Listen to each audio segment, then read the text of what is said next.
Welcome back, everyone. Ready to dive into another fascinating food adventure with me? Always excited to explore the culinary world. What are we cooking up today? Well, a listener sent in a recipe that really piqued my interest. Do tell. It's for arroz and congrí. Okay, I'm listening. It's a Cuban dish, and I have to say, the recipe instructions alone got my mouth watering.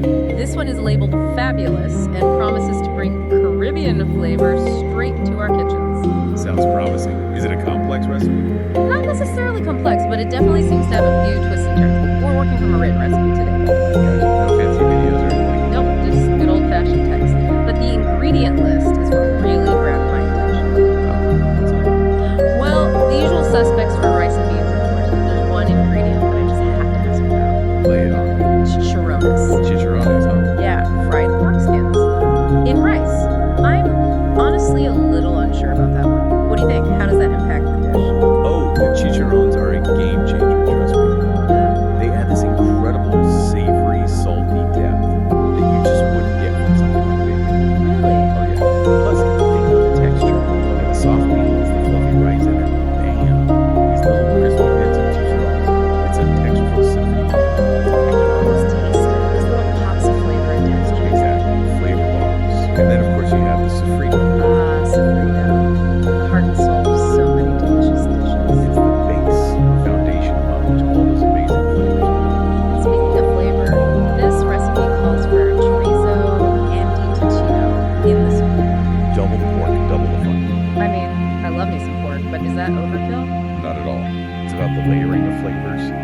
The chorizo brings this smoky paprika warmth, the tocino with salty richness, and then you have the sweetness of the onions and peppers, that pungent garlic. Oh, yeah, the garlic. It all comes together so beautifully. It's making me hungry just thinking about it. It's all about building that complexity, that depth of flavor.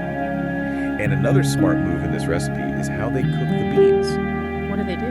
They cook them separately first, before adding them to the rice cooker with the rice. Interesting. Why do you think they do that? Well, it ensures that both the beans and the rice are cooked perfectly. Plus, the rice gets to absorb all that flavorful bean broth as it cooks. Smart. I always struggle with getting my rice and beans to cook evenly. This method seems pretty foolproof. And speaking of getting things just right, I noticed another interesting instruction in the recipe. Oh, what's that? It says to rectify the cooking in salt. Rectify.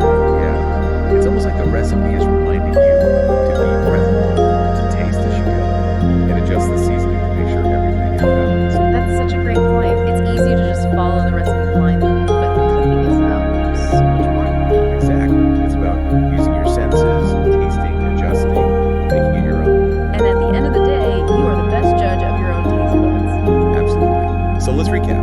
We've got those crunchy, salty chicharrones adding a unique twist, The complex, layered sofrito building a foundation of flavor. and a clever cooking method that guarantees perfectly cooked rice and beans. This arroz congrí is sounding more and more fabulous by the minute. It does, doesn't it? It makes me wonder, though, about those chicharrones. Do you think you could achieve a similar textural element with a vegetarian substitute? That's a great question.